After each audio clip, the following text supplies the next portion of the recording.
स्वाधीनता पाना आसान है, स्वाधीनता पाना आसान है, लेकिन उसे बनाए रखना उतना आसान नहीं है। आज़ादी के अमृत महोत्सव और श्री अरविंद की 150वीं जयंती पर शुभकामनाएं एवं बधाई। सुतांजलि वर्ष 6 अंक 1 अगस्त 2022। इसके साथ ही एक और बात के लिए आप लोगों का बहुत बहुत धन्यवाद। इस माह हम 5 वर्ष पूर्ण कर 6ठे वर्ष में प्रवेश कर रहे हैं। ये आपके स्नेह और सुझावों के कारण ही संभव हो सका है। आपसे एक ही अनुरोध है, मेल, ब्लॉग या व्हाट्सएप पर संपर्क बनाए रखें और अपने सुझावों से हमारा मार्गदर्शन करते रहें। मैंने पढ़ा मौलिक विचारों की आवश्यकता। श्री अरविंद को हम एक महान योगी के रूप में जानते हैं। कुछ लोग जानते हैं कि योगी बनने के पूर्व वे एक जुझारू क्रांतिकारी भी थे, जिन्होंने अपनी लेखनी से भारत के युवा वर्ग को झकझोर उन्हें जागृत और उनका पथ प्रदर्शन किया। अंग्रेज सरकार उनसे परेशान थी और निरंतर उन्हें जेल में ठूंसने के लिए प्रयत्नशील थी। इसके बावजूद श्री अरविंद निरंतर लिखते रहे। उन्होंने अपनी सशक्त लेखनी, अपने संवादों, अपने भाषणों से कायरता को वीरता में, निराशा को आशा में और निष्क्रियता को सक्रियता में परिणित कर दिया। एक वानगी प्रस्तुत है आपके लिए। हमारी सबसे ज्यादा एवं पीड़ादायक बेबसी यह है कि हाल में यूरोप द्वारा हमारे ऊपर नई शर्तें और नया ज्ञान थोपा जा रहा है। हमने इसे आत्मसात करने, हमने इसे नकारने, हमने इसे चुनने की कोशिश की, परंतु हम इसमें से किसी भी बात को सफलतापूर्वक नहीं कर पाए। इसे सफलतापूर्वक आत्मसात करने के लिए दक्षता की आवश्यकता है, लेकिन हम यूरोपियन परिस्थिति और ज्ञान में कौशल हासिल नहीं कर पाए और हम उनके द्वारा जब्त, अधीन और गुलाम बना लिए गए। किसी भी बात को सफलतापूर्वक अस्वीकार करना इस बात पर निर्भर करता है कि हम कितनी समझदारी से यह समझ पाएं कि हमें क्या अपनाना है। हमारी अस्वीकृति भी कुशलतापूर्वक होनी चाहिए। हमें कोई बात समझकर अस्वीकार करनी चाहिए, बजाय इसके कि हम समझने में ही असमर्थ रहे। लेकिन हमारा हिंदू धर्म और हमारी पुरातन संस्कृति, हमारी वह धरोहर जिसे हमने न्यूनतम बुद्धिमत्ता से संजोया, हमने जिंदगी भर वह सब कुछ बिना सोचे विचारे समझे किया। हमने विश्वास किया बिना सोचे कि हम इस पर क्यों विश्वास कर रहे हैं। हम दृढ़तापूर्वक यह इसलिए करते हैं कि कहीं किसी किताब में ऐसा लिखा है या किसी ब्राह्मण ने ऐसा कहा है, क्योंकि शंकर ऐसा सोचते हैं, या फिर ऐसा इसलिए करते हैं कि किसी ने इस बात का यह मतलब निकाला है कि हमारे मूल ग्रंथ या हमारा धर्म ऐसा कहता है। हमारा कुछ भी नहीं है और न ही हमारी बुद्धि में ऐसा व्याप्त है। जो कुछ भी हमारे पास है वह हमने कहीं से प्राप्त किया है। हमने नए ज्ञान के बारे में बहुत थोड़ा सा जाना है। हमने सिर्फ यही समझा है जिसे यूरोपियन ने हमें उनके और उनकी नवीन सभ्यता के बारे में समझाया है। अंग्रेजी सभ्यता, अगर हम उसे सभ्यता कहें तो, पर हमारी निर्भरता 10 गुना बढ़ी है बजाय उसका निदान करने के। इससे भी ज्यादा सफलतापूर्वक चुनाव में हमारी बुद्धि का स्वावलंबी होना आवश्यक है। यदि हमारे पास सिर्फ नए विचार या नई व्यवस्था उसी तरह से आते हैं जिस तरह से वे प्रस्तुत किए जा रहे हैं, तब हम बजाय चुनने के उसकी नकल करें तो यह एक मूर्खतापूर्ण और अनुपयुक्त कदम होगा। यदि हमें यह ज्ञान हमारे पूर्व ज्ञान के आधार पर है, जो कि कई बार शून्य था, हम उसको बिना समझे मूर्खतापूर्वक अस्वीकार कर देंगे। चुनाव का तात्पर्य यह है कि कि हमें वस्तुओं को उस तरह नहीं देखना चाहिए जिस तरह से विदेशी दिखाते हैं या फिर हमारे रूढ़िवादी पंडित जैसे देखते हैं, बल्कि हमें इनको उसी तरह से देखना चाहिए जिस तरह से वे हैं। लेकिन हमने उनको अंधाधुंध या बेतरतीब तरीके से आत्मसात कर लिया है या फिर अस्वीकार कर दिया है। हमें यह पता ही नहीं है कि कैसे आत्मसात या अस्वीकृत करना चाहिए। फलस्वरूप हम यूरोपियन प्रभाव से पीड़ित हो जाते हैं और इस प्रकार हम कई मुद्दों पर हार जाते हैं या फिर मूर्खता पूर्वक उसका विरोध करते हैं, अपने परिवेश के गुलाम बन जाते हैं और फिर हम न तो नष्ट होते हैं और न ही अस्तित्व बचा पाते हैं। हम वास्तव में कुछ सरलता और सूक्ष्मता को संभाल पाते हैं। हम कुछ चमक के साथ खूबसूरत नकल कर लेते हैं। हम उसको प्रशंसा के साथ शानदार ढंग से उस विषय की बारीकता के साथ ग्रहण कर सकते हैं, लेकिन हम प्रायः सोचने में असफल हो जाते हैं और हम अपने जीवन और हृदय को नियंत्रित करने में असफल हो जाते हैं, जबकि हम जीवन और हृदय पर नियंत्रण करके ही आशा रख सकते हैं और एक राष्ट्र के रूप में बच सकते हैं।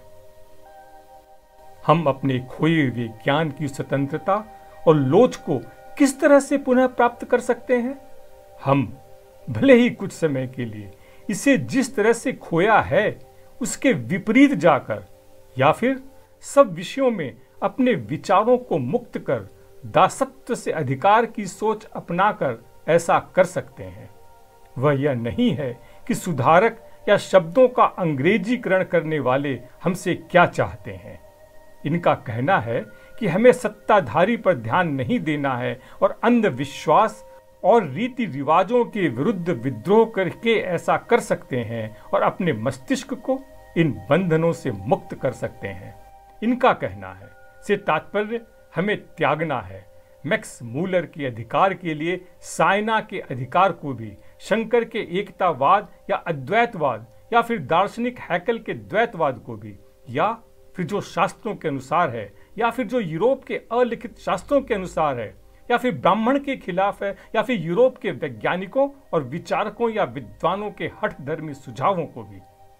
दासता के ऐसे मूर्खतापूर्ण कार्य को किसी भी प्रकार का आत्मसम्मान नहीं मिलता है। हमें वह कड़ी तोड़नी है, चाहे वो कितनी भी सम्मानित क्यों ना हो, परंतु यह सब स्वतंत्र रूप से होनी चाहिए। लेकिन यह होना चाहिए सत्य के लिए, यूरोप के नाम पर नहीं। यह एक अच्छा सौदा नहीं होगा यदि हम अपने पुराने अलंकरण, चाहे वो हमारे लिए कितने भी पुराने क्यों ना हो गए हों, को यूरोपियन शिक्षा के लिए आदान प्रदान करें या फिर हमारे हिंदुओं की लोकप्रिय अंधविश्वास या मत को विज्ञान के भौतिकतावाद के अंधविश्वास से परिवर्तित करें। हमारी पहली आवश्यकता है, अगर हमें अपना अस्तित्व बनाए रखना है, तब हमें विश्व में हमारे नियत कार्य को पूरा करना है, और वह यह है कि भारत के युवा सभी विषयों पर स्वतंत्रता पूर्वक अपने विचार व्यक्त करना सीखें, ताकि हर विषय पर लाभदायक तरीके से उसकी जड़ तक जाएं, न कि सतह तक ही सीमित रह जाएं, पक्षपात से रहित हों, कुतर्क और दुर्भावना से प्रेरित न हों और एक तेज धार की तलवार की तरह सभी प्रकार के दकियानूसी अंधकारवादी विचारधारा को काट दें। भीम की गदा की तरह प्रहार करना चाहिए। हम यह नहीं चाहते हैं कि हमारा मस्तिष्क यूरोप के शिशुओं की तरह हो जाए, उनकी तरह कपड़े में लपेटे हुए नहीं रहें। हमारे युवा ईश्वरीय प्रदत्त स्वतंत्र और अवरोध रहित गतिवान रहें। भारत की केवल सूक्ष्म ही नहीं बल्कि स्वाभाविक रूप से प्राप्त व्यापक और संप्रभुता को पुनः प्राप्त करें और अपने मूल्य को खुद समझें। यदि हम अपनी पुरानी बेड़ियों को पूरी तरह से हटा नहीं सकते हैं, तो फिर बाल कृष्ण की तरह छकड़े को घसीटते हुए आगे बढ़ें और दो पेड़ों को, जो दो धाराएं हैं, जो अड़चने आ रही हैं, मध्यकाल का अंधापन, दुर्भावनाएं, हठधर्मिता और आधुनिकता की स्वाभिमानिता को उखाड़ फेंकें।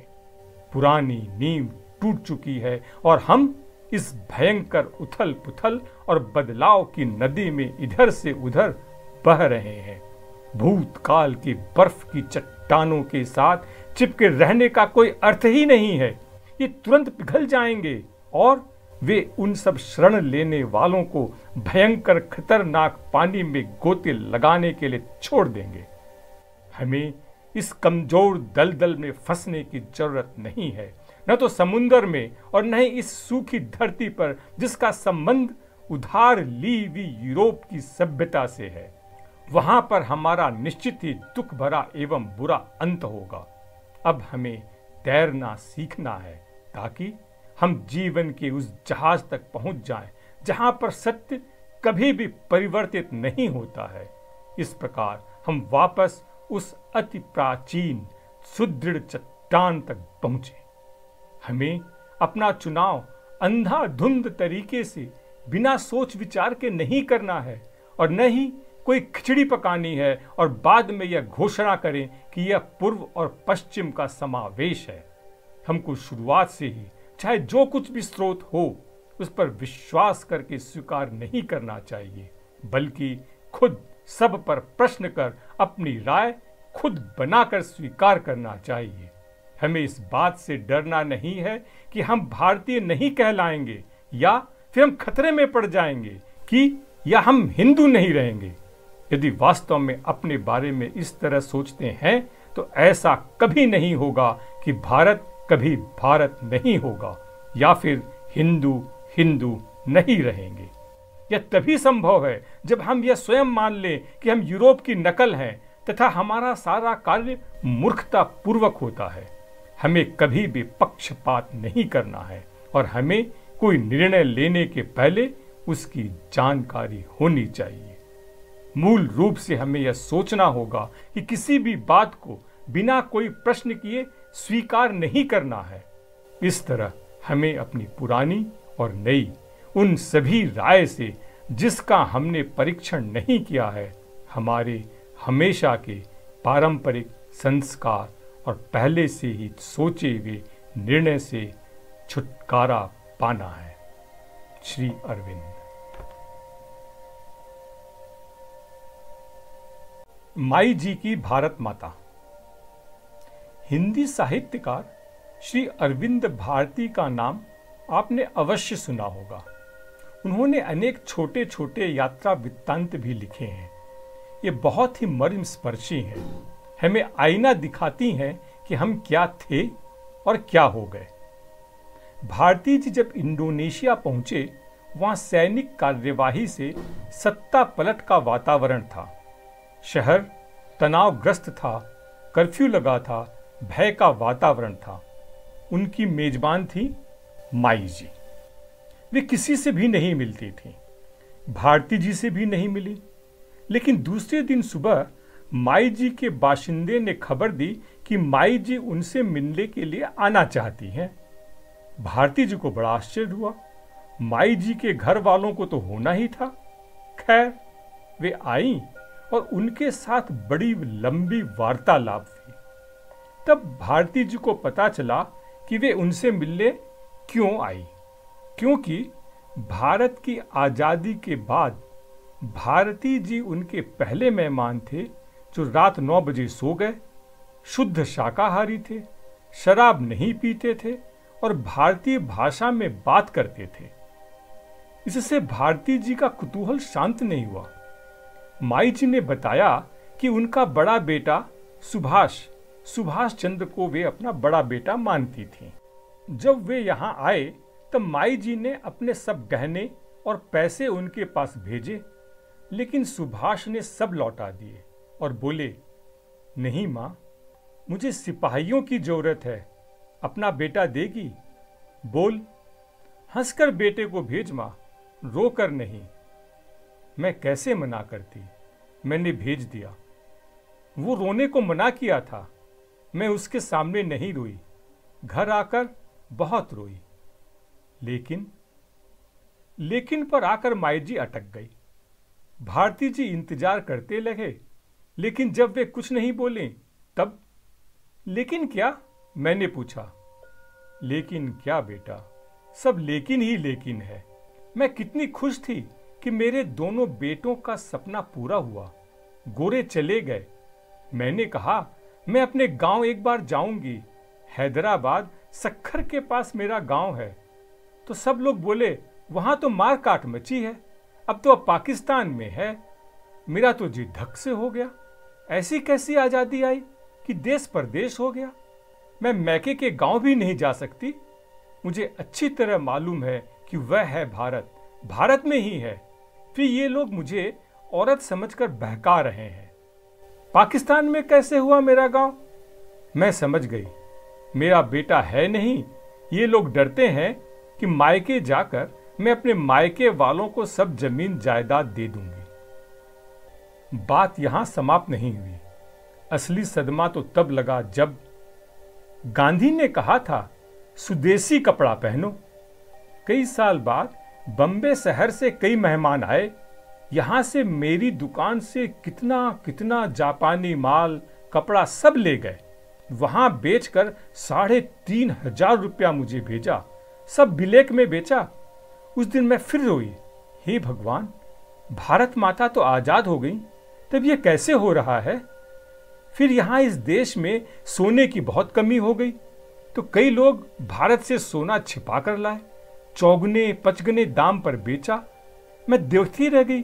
गुलाम थे तो गोरे भारत का सोना ले जा रहे थे लूट कर, पर ये तो गोरे नहीं है। ये तो भारत का सोना क्यों ला रहे हैं? अरे क्या भारत माता इनकी माता नहीं है? कोई माँ का सोना गहना ब्लैक में बेचता है क्या? मुझे बहुत गुस्सा आया। उस दिन मैं बड़े बेटे से खूब लड़ी।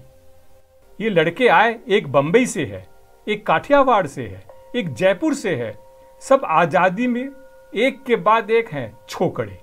खूब शराब पीते हैं, गोरी की तरह गिटपिट बोलते हैं गोरों की भाषा में। फिर एक बार कोई दिल्ली शहर से आया, इसी कमरे में टका, खद्दर पहने था, लेकिन बातचीत खान पान सब गोरों का। उस दिन मैंने छोटे बेटे से जाकर कहा पूजा घर में, बेटा अब तुम सचमुच मर गए। हाँ बेटा, तुम सचमुच मर गए, पर तुम्हें सोचना तो चाहिए था कि विधवा मां को अकेला छोड़कर तुम किसके लिए मरने चले गए थे? इन लोगों के लिए। फिर मैं चुप हो गई। क्या फायदा बेटे का दिल दुखाने से? मैंने बहुत दिलासा दिया उसे, घबराओ मत बेटा, सब ठीक हो जाएगा। पर कहां ठीक हो रहा है? तुमसे सच्चे भाई हो, सच सच बताना, क्या ठीक हो रहा है? मैं चुप बैठा रहा। क्या बोलता? क्या आपके पास कोई उत्तर है? हम तुरंत कह देते हैं, सब करते हैं। हम तो व्यापारी हैं। जिस काम में 2 पैसा मिलता है हम वही करते हैं। नहीं करें तो क्या खुद खाएं, क्या परिवार को खिलाएं? तो क्या हम पैसे के लिए अपनी मां को, भारत मां को बेच देंगे? जमशेद जी टाटा का भी एक वाकया है, यह भी पढ़ लीजिए या सुन लीजिए। वर्ष की समाप्ति के बाद उनके सामने खाता बही रखा गया। उन्होंने एक नजर डाली और उन्हें लगा कि टैक्स का हिसाब गलत है। उन्होंने अपने चार्टर्ड अकाउंटेंट को बुलाया और अपने टैक्स का हिसाब पूछा। अकाउंटेंट ने पूरी जानकारी दी। जमशेद जी ने पूछा, क्या यह कानूनी रूप से सही है? अकाउंटेंट ने पूरे आत्मविश्वास से कहा कि यह पूरी तरह से कानून सम्मत है और इस प्रकार से टैक्स के बहुत बड़े रुपए बच जाएंगे। जमशेद जी को बात समझ आ रही थी और यह सलाह उनके गले के नीचे नहीं उतर रही थी। कुछ विचार करने के बाद उन्होंने और एक प्रश्न किया, क्या यह नैतिकता के दृष्टिकोण से सही है? अकाउंटेंट हकबका गया। उसे कोई जवाब नहीं सूझा। जमशेद जी ने तुरंत कहा, नहीं, हमें टैक्स की चोरी नहीं करनी है, पूरा टैक्स दीजिए। जमशेद जी उठ खड़े हुए। वार्ता समाप्त हो गई। प्रजा गलत हो तो राजा ठीक करता है, राजा गलत हो तो प्रजा ठीक करती है, और अगर दोनों गलत हो तो कौन ठीक करे? देश हो, व्यापार हो, संगठन हो, समाज हो, परिवार हो, ये बनते हैं उनमें रहने वाले नागरिकों से, सदस्यों से, व्यक्तियों से। हमारा देश वैसा ही होगा जैसे हम हैं।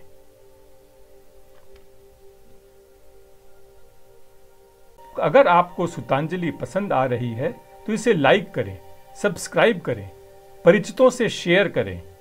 पसंद नहीं आ रही है तो डिसलाइक भी कर सकते हैं। अपने सुझाव कमेंट्स दें।